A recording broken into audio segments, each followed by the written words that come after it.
Latest updates and reviews కోసం మా ఛానల్ని సబ్స్క్రైబ్ చేసుకోండి. పక్కనే ఉన్న బెల్ సింబల్ని క్లిక్ చేసి ఆల్ ఆప్షన్ని సెలెక్ట్ చేసుకోండి. అప్పుడే మా మొబైల్ నుండి మీ మొబైల్ ఫోన్కి నోటిఫికేషన్స్ వచ్చేస్తాయి. నా చెల్లెలు మీనాకి ఫోన్ చేస్తుంది. మీనా ఫోను స్విచ్ ఆఫ్ వస్తుంది. అక్క ఏంటి ఫోన్ లిఫ్ట్ చేయడం లేదు? రిజల్ట్ వచ్చాయే, నాకు ఫస్ట్ ర్యాంక్ వచ్చింది. ఆ విషయం అక్కతో షేర్ చేసుకోవాలనుకుంటే అక్కేంటి ఫోన్ అసలు ఎత్తదేంటి అని అనుకుంటూ బాలుబాబు ఉన్నాడు కదా, బాలుబాబుకి ఫోన్ చేస్తాను అని చెప్పి బాలుకి ఫోన్ చేస్తుంది. ఇక బాలు ఫోన్ రిసీవ్ చేసుకొని ఏంటి మరదల్స్ ఏంటి చెప్పు అని అంటాడు. బావా అక్క ఫోను పనిచేయడం లేదు బావా, అందుకే ఫోన్ చేశాను అని అంటే, ఓ అలాగా, సరే ఏంటో విషయం చెప్పు అని అంటాడు. ఏం లేదు బావా, నేను ఎగ్జామ్స్ రాశాను కదా, వాటిలో నాకు ఫస్ట్ ర్యాంక్ వచ్చింది. చాలా ఎక్కువ మార్క్స్ వచ్చాయి. నేనే ఫస్ట్, మా కాలేజ్లో నేనే టాపర్. ఈ విషయం అక్కతో చెప్పాలంటే అక్కేమో రెస్పాన్స్ అవ్వడం లేదు. పోనీలే, నీకు చెప్పాను కదా, నీకు చెబితే అక్కతో చెప్పినట్టే. అక్క నువ్వు ఇద్దరు ఒకటే కదా బావా అని అంటుంది. అవునా, కాంగ్రెట్స్ అమ్మా, బాగా చదువుకో, ఇలాగే మంచి మార్కులు తెచ్చుకొని నువ్వు మీ నాన్నగారికి మీ అమ్మకి మంచి పేరు తీసుకురావాలి. సరే కానీ ఇప్పుడు తర్వాత ఏంటి అని అంటాడు. ఏముంది బావా, మానేయటమే, ఏదైనా చిన్న జాబు చూసుకుంటాను అని అంటే, ఏయ్ అంత బాగా చదువుతూ కాలేజ్ ఫస్ట్ వచ్చి చిన్న జాబ్ చూసుకోవడం ఏంటి, తర్వాత చదవ్వా అని అంటే, చదవాలనే నాకు ఉంది బావా, కానీ బోలెడు ఫీజులు కట్టి చదివించాలంటే అమ్మకి ఇబ్బంది అవుతుంది, అందుకని మానేసి చిన్న జాబ్ చేసుకోవాలనుకుంటున్నాను అని అంటుంది. అన్నీ నీ నిర్ణయాలేనా? నీకు నువ్వే నిర్ణయం చేసుకుంటే ఎలా? నీ గురించి మేము నిర్ణయాలు తీసుకోవద్దా? ఆ బాధ్యత మాకు లేదా అని బాలు అంటాడు. బావా అని అంటుంది. అవును బావను కాబట్టే చెబుతున్నాను, నువ్వేమీ జాబ్ చేయాల్సిన అవసరం లేదు. ముందు నువ్వు చదువు, తర్వాత చదవాల్సిన తరగతులకి ప్రిపేర్ అవ్వు. ముందు మీ నాన్నగారి కలైనా నీ చదువు బాగా పూర్తి చెయ్యు. ఆ తరువాత పెద్ద జాబు, చాలా పెద్ద జాబు వెతుక్కుంటూ నీ కాళ్ళ దగ్గరికి వస్తుంది. ఈ చిన్న చిన్న జాబులు ఎప్పుడైనా వస్తాయి, కానీ బాగా చదువుకుంటే పెద్ద జాబ్ వస్తుంది. నీ కాళ్ళ మీద నువ్వు నిలబడతావు. ఏమంటావు అని అంటే, బావా అన్నీ తెలుసు కదా బావా, తెలిసి కూడా ఇలా ఎలా మాట్లాడుతున్నావు బావా అని అంటుంది. ఇప్పుడేంటి నీ బాధ? చదవటానికి డబ్బు ఖర్చు అవుతుంది అంతే కదా, దాని సంగతి నాకు వదిలే, నేను చూసుకుంటాను. చదువు అంటే నాకు చాలా ఇష్టం. చిన్నప్పుడు మనం ఎలాగో చదువుకోలేదు, చదువుకునే వాళ్ళంటే నాకు చాలా అభిమానం. చదువుకి డబ్బు సాయం చేయటం కూడా చదువుకోవడంతోనే సమానం. కాబట్టే నీ చదువు గురించి నాకు వదిలే, నేను చూసుకుంటాను, నువ్వైతే బాగా చదువు సరేనా అని చెప్పడంతో మీనా చెల్లెలు పొంగిపోతుంది. నిజంగా బావ చాలా గ్రేటు. ఇంత మంచివాడు అక్కకి భర్తగా వచ్చినందుకు అక్క చాలా అదృష్టవంతురాలు. ఈ రోజుల్లో బావలు ఎలా ఉంటున్నారు? మరదల్ని ఆట పట్టించడం, ఎగతాళి చేయడం, ఏడిపించడం, ఇలా చాలానే చేస్తున్నారు. కానీ నాలో ఓ చెల్లిని చూసుకుంటూ నా చదువుకి ఖర్చు పెడతానంటున్నాడు. ఇంత మంచి బావ నిజంగా దొరకడం నాకు కూడా లక్కీయే. బావ చాలా మంచివాడు అని చాలా సంతోషపడిపోతుంది మీనా చెల్లెలు. ఇదిలా ఉండగా ఇక బాలు అలా వెళ్తూ ఉంటాడు. ఇదేంటి, కిరాయికి ఎవరు కనిపించడం లేదేంటి, కనిపిస్తారులే అని చెప్పి అలా తనలో తనే మళ్ళీ మనసుకు సర్ది చెప్పుకుంటూ వెళ్తూ ఉంటాడు. ఇదిలా ఉండగా ఇంకొక పక్కన రోహిణికి ప్రభావతి ఫోన్ చేస్తుంది. అమ్మ రోహిణి, నువ్వు రెడీగా ఉన్నావా? రెడీ అయితే మనం గోల్డ్ షాప్కి వెళ్ళి నీకు నగలు తీసుకోవాలి అని చెప్పాను కదమ్మా, మరి వెళ్దామా అని అంటే, షూర్ ఆంటీ, నేను ఓ అరగంటలో వచ్చేస్తాను, ఎక్కడికి వచ్చేయమంటారు అని అనగానే, మాకు తెలిసిన గోల్డ్ షాప్ ఒకటి ఉంది, అక్కడ కొత్త కొత్త డిజైన్స్ వస్తాయి, పైగా తరుగు మజూరి ఇవన్నీ కూడా నేను మాట్లాడచ్చు, అంతా మనకు అనుకూలంగానే ఉంటుంది, అక్కడికి వచ్చేయమ్మా అని ఓ షాప్ పేరు చెబుతుంది. సరే ఆంటీ, అక్కడికి నేను వచ్చేస్తాను, మీరు కూడా వచ్చేయండి అని అనడంతో సరే అని అంటుంది. ఇక మీనా టిఫిన్ పెడుతుంది. టిఫిన్ తినేసి సరే నేను వెళ్తాను అని ఇక మనోజ్తో చెబుతుంది. సరే అమ్మా అని అంటాడు. అనుకోకుండా మీనా గేటు తీసి ఉండడంతో గేటు వేసేసి వద్దామని చెప్పి గేటు దగ్గరికి వెళ్ళి గేటు వేస్తూ అనుకోకుండా ప్రభావతికి ఎదురొస్తుంది. వెంటనే ప్రభావతి కోపంతో మీనాని గసురుకుంటుంది. ఏయ్, ఏంటి నువ్వు చేసేది? నువ్వేదో పెద్ద అదృష్ట జాతకురాలిలాగా ఎదురొస్తావేంటి? శుభమా అంటూ నేను మంచి పని మీద వెళ్తుంటే దరిద్రపు గొట్టు మొహం వేసుకొని ఎదురొస్తావా? ఏం అపశకునాలు జరుగుతాయో ఏమో, వెళ్ళిన పని పూర్తవుతుందో లేదో నాకు చాలా కంగారుగా ఉంది.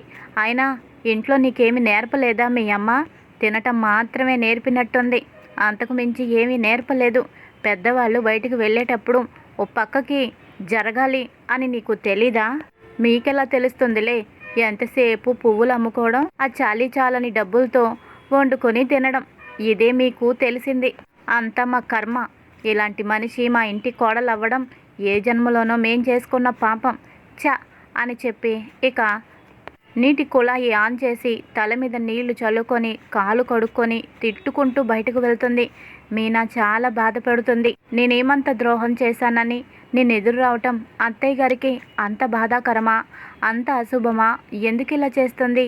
అత్తయ్య గారికి ఎప్పుడు నేను ఏ బాధ పెట్టలేదే, కానీ ఎందుకు నేనంటేనే ఆవిడికి పడడం లేదు, నేనంటేనే గిట్టడం లేదు అని అనుకొని నాదేముంది, కన్న కొడుకునే ఆవిడ పట్టించుకోవడం లేదు, ఇక ఆయన భార్యనైనా నన్నామేం పట్టించుకుంటుందిలే. తెలుసుకుంటుంది, ఖచ్చితంగా తెలుసుకుంటుంది. ఇలాంటి వాళ్ళు ఎప్పటికైనా మారుతారు అని కన్నీటిని తుడుచుకొని తన పని తను చేసుకుంటూ ఉంటుంది. ఇక ప్రభావతి రోహిణి గోల్డ్ షాప్ దగ్గర కలుసుకుంటారు. ఇది ఇలా ఉండగా ఇంకొక పక్కన బాలు వెళ్తూ ఉండగా రోడ్డు మధ్యలో ఓ పెద్ద సూట్ కేసు ఉంటుంది. ఆ సూట్ కేసు చూసి ఒక్కసారిగా కారాపుతాడు. ఏంటి, ఎవరో సూట్ కేసు మర్చిపోయారు. ట్రావెల్ చేస్తూ ఉన్న సమయంలో అనుకోకుండా కారులో నుంచో లేదంటే ఎందులో నుంచైనా ఇలా జారి పడిపోయినట్టుంది ఈ సూట్ కేసు. ఇందులో ఏమున్నాయో అని చెప్పి ఆ సూట్ కేసు తీస్తాడు. చుట్టుపక్కల అంతా చూస్తాడు. ఈ సూట్ కేసు పోగొట్టుకున్న వాళ్ళు ఎక్కడో ఉండే ఉంటారు. పాపం, ఎంత అవసరమో ఏమో పాపం అని అనుకుంటూ అంతా చూస్తాడు. కానీ ఎక్కడ ఎవరు కనిపించరు. ఏంటి, ఈ సూట్ కేసులో డీటెయిల్స్ ఏమైనా ఉన్నాయేమో, ఫోన్ చేస్తే వచ్చి తీసుకువెళ్తారు అని చెప్పి సూట్ కేసుని ఓపెన్ చేయబోతాడు. మళ్ళీ అంతలోనే దీనికి కీస్ కావాలి కదా, ఇది ఓపెన్ అవ్వదు. కీస్ ఎక్కడి నుంచి వస్తాయి, సరే ఓపెన్ చేసి చూద్దాం అని జస్ట్ ట్రై చేయగానే ఓపెన్ అయిపోతుంది.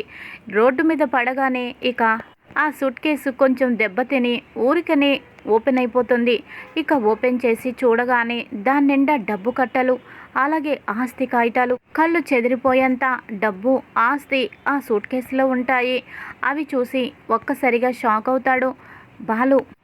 బాలుకి అంత డబ్బు అవసరం ఉన్నప్పటికీ కూడా ఆ డబ్బు మీద తనకి ఏమాత్రం ఆశ కలగదు, వ్యామోహం అనేది అసలు కలగదు. పాపం, ఇంత ప్రాపర్టీ పెట్టుకొని పొరపాటున దీన్ని చేజార్చుకొని వెళ్ళిపోయారు. ఎలాగైనా దీన్ని అందించాలి అని మొత్తం సూట్ కేసులో వెతుకుతూ ఉండగా అక్కడ ఎలాంటి డీటెయిల్స్ ఉండవు. ఒక ఫోన్ నెంబర్ కానీ, వ్యక్తి పేరు కానీ, అడ్రస్ కానీ ఏమీ ఉండవు. పైగా డాక్యుమెంట్స్ అన్నీ ఇంగ్లీష్లో ఉండటం వల్ల బాలుకి లాంగ్వేజ్ అర్థం కాక అవి ఏంటో కూడా తెలియక మౌనంగా ఉండిపోతాడు. ఇప్పుడు ఏం చేయాలి? పాపం, ఎలాగైనా వీటిని వాళ్ళకి చేర్చాలి. నాకు దొరికాయి కాబట్టి సరిపోయింది. ఇంకెవరికైనా దొరికి ఉంటే పాపం ఈ ఆస్తి అంతా వాళ్ళు కోల్పోయేవాళ్ళు. వెంటనే ఇక్కడ దగ్గరలో ఉన్న స్టేషన్కి వెళ్ళి వీటిని నేను అప్పగించాలి. అలాగే ఈ సూట్ కేసు పోగొట్టుకున్న వాళ్ళు ఎవరు చెక్ పోస్ట్ దగ్గర తెలిసిపోతారు అని చెప్పి ఇక ఆలస్యం చేయకుండా బాలు దగ్గరలో ఉన్న స్టేషన్కి వెళ్ళి, నాకు ఇలా సూట్ కేసు దొరికిందండి పలానా రోడ్డు మీద అని తెచ్చివ్వగానే ఇక ఆ సూట్ కేసు ఓపెన్ చేస్తారు. కళ్ళు చెదిరే డబ్బు, ఆస్తి కాగితాలు ఉండడంతో పోలీసులు చాలా సంతోషిస్తారు. ఇక వెంటనే పోలీస్ ఇన్స్పెక్టర్ ఫోన్ చేయడంతో యజమాని వస్తాడు. రావడంతోనే బాలుని హక్ చేసుకొని బాలుకి థ్యాంక్స్ చెబుతాడు. ఈ సూట్ కేసు పొరపాటున పోగొట్టుకున్నాను, ఎక్కడ పోయిందో తెలీదు, కారులో నుంచి ఎప్పుడు మిస్ అయిందో కూడా తెలీదు. పోలీస్ స్టేషన్కి వచ్చి కంప్లైంట్ ఇచ్చాను, వాళ్ళు వెతుకుతున్నారు, కానీ ఈ దీని గురించి మాత్రం వాళ్ళకి తెలియలేదు. సమయానికి దేవుళ్లాగా వచ్చి నువ్వు ఆ సూట్ కేసుని చూసి మాకు అప్పగించావు. సూట్ కేసు మీద ఆశలు దాదాపు నేను వదులుకున్నాను. ఎవరి చేతిలోనో పడ్డాయి, వాళ్ళు తీసుకువెళ్ళిపోయారు. ఈ రోజుల్లో అంత మంచి వాళ్ళు ఎవరున్నారు?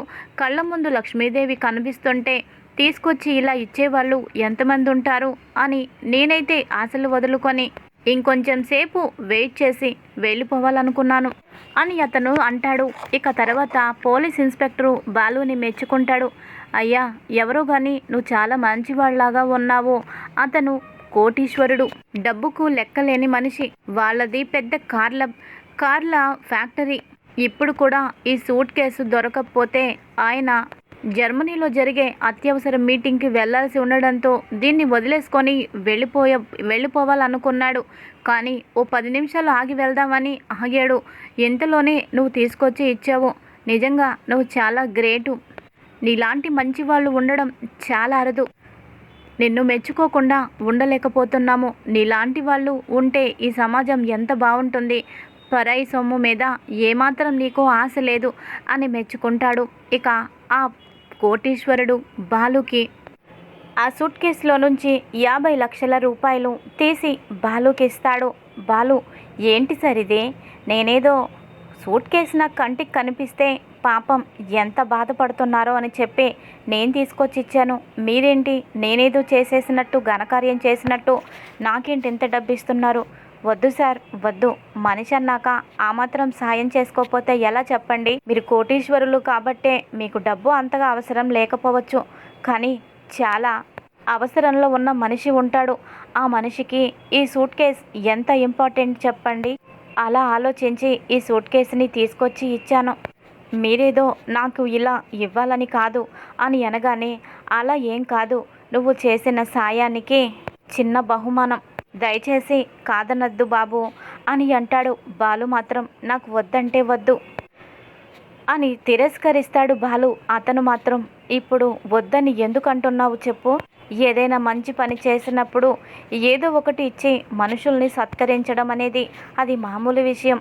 దయచేసి కాదనద్దు అని అంటాడు. ఇక బాలు ఇలా అంటాడు, మీరిచ్చే అంత డబ్బు నాకు అక్కర్లేదు. అసలు నాకు ఏ డబ్బు అక్కర్లేదు అని అనగానే పోలీస్ ఇన్స్పెక్టర్ ఇలా అంటాడు, అదేంటి బాలు అలా అంటున్నావు? అతను తన సంతోషం కోసం ఇస్తున్నాడు, ఎందుకు కాదంటున్నావు? చేతికి వచ్చే లక్ష్మీదేవిని కాదనకూడదు. నువ్వేమీ బలవంతంగా అడగడం లేదు, నువ్వేమీ తీసుకోలేదు. ఆయన ఇష్టపూర్వకంగా ఇస్తున్నప్పుడు తీసుకుంటే అతనికి కూడా ప్రశాంతంగా ఉంటుంది, మర్యాద ఇచ్చినట్టు అవుతుంది. అంత కాకపోయినా కొంతైనా తీసుకో. చూస్తుంటే చాలా బీదవాళ్లాగా ఉన్నావు. డబ్బు విషయంలో ఏమాత్రం నీకు ఆశ లేదని తెలుస్తుంది. డబ్బు మీద ఆశ లేకపోయినా డబ్బుతో మనకి ఎన్నో అవసరాలు ఉంటాయి. దయచేసి కాదనద్దు, తీసుకో, ఆ పెద్దాయన బాధపడతాడు అని అనగానే ఇక బాలు తన మాట కాదనలేక, సరే అంత డబ్బేమీ అక్కర్లేదు, ఒక 10,000 ఇవ్వండి చాలు అని అంటాడు. 10,000 కాదు, ఏం కాదు, కనీసం ఈ 10 లక్షలైనా నువ్వు ఉంచు. లేకపోతే ఈ సూట్ కేసు నీకు ఎక్కడ దొరికిందో అక్కడే పెట్టేసే అని అనడంతో ఇక బాలు తప్పని పరిస్థితుల్లో ఆ 10 లక్షలు తీసుకుంటాడు. ఇక అక్కడి నుంచి వచ్చేస్తాడు. ఒక్కసారిగా జరిగింది గుర్తు చేసుకుంటాడు. ఉదయాన్నే మీనా నాకు ఎదురొచ్చింది, తను లక్ష్మీదేవిలాగా ఎదురొచ్చింది. అనుకోకుండా ఈ డబ్బు నేను వద్దని చెప్పినా నా చేతిలో పెట్టారు. నిజంగా కాలం కలిసి రావడం అంటే ఇదేనేమో. 1,00,000 రూపాయలు ఇవ్వటానికి కన్న తల్లే ఎంతో బాధపడుతూ ఇవ్వలేక ఇచ్చింది. అటువంటిది మీనా ఎదురు రావడంతో నిజంగా నాకు ఇంత డబ్బు వచ్చింది అని చాలా హ్యాపీగా ఫీల్ అవుతాడు. మీనా వల్ల ఇంత డబ్బు వచ్చింది కాబట్టే ఈ డబ్బు మీనా చేతిలో పెడతాను అని అనుకుంటూ హ్యాపీగా ఇంటి దగ్గరికి బయలుదేరతాడు. ఇంకొక పక్కన గోల్డ్ షాప్కి వెళ్ళిన ప్రభావతి, రోహిణి గోల్డ్ కొంటారు. ఆంటీ వాళ్ళు కొన్ని కూపన్స్ ఇచ్చారు. ఆ కూపన్స్ ఈరోజే లక్కీ డ్రా తీస్తారు. మీరు కొన్ని, నేను కొన్ని ఫిలప్ చేసి ఈ హుండీలో వేద్దాం ఆంటీ, అరగంటలోనే కూపన్స్ తీస్తారాంటీ అని చెప్పడంతో సరేనమ్మా నీ ఇష్టం అని అంటుంది. ఇక ఇద్దరు కూడా కూపన్స్ డిక్కీలో వేస్తారు. ఆ తర్వాత ఆ కూపన్స్లో లక్కీ డ్రా ఎవరికి వస్తుందో అని చెప్పి ఒక లక్కీ డ్రా తీస్తారు. ఆ లక్కీ డ్రాలో రోహిణి పేరు వస్తుందేమోనని చాలా ఎదురు చూస్తూ సంబరపడిపోతూ ఉంటుంది. ఆంటీ, ఎక్కడికి వెళ్ళినా నేను ఈ కూపన్స్ తీసుకొని లక్కీ డ్రాలో వేస్తాను, ఖచ్చితంగా ఎప్పుడు నాకే వస్తాయి, ఇప్పుడు కూడా ఎంతమందిలో ఖచ్చితంగా నాకే వస్తుందంటే, నాకేదొచ్చినా నేను మీకే ఇస్తానంటే అని అంటుంది. అవునా నా బంగారు తల్లివి, నువ్వు అదృష్ట జాతకురాలివి, నువ్వు ఏదైనా చేయగలవు. అందులో పేరు నీకే వస్తుందమ్మా అని ప్రభావతి అంటుంది. కానీ ప్రభావతి పేరు ఆ లక్కీ డ్రాలో రావడంతో ప్రభావతి షాక్ అవుతుంది.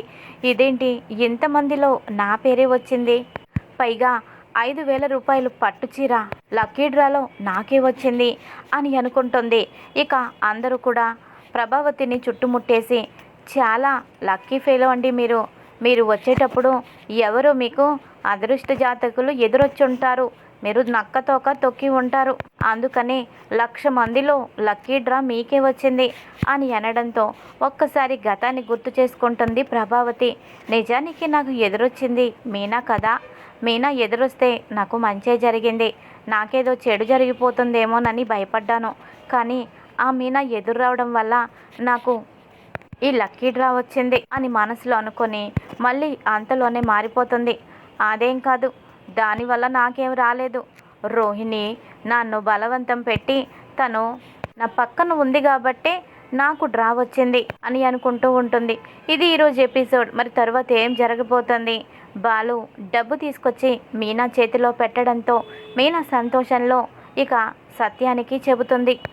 ఇక ఆ విషయం తెలుసుకున్న ప్రభావతి ఏం చేస్తుంది రాబోయే ఎపిసోడ్లో తెలుసుకుందాం. Thanks for watching. Latest updates and reviews కోసం మా ఛానల్ని సబ్స్క్రైబ్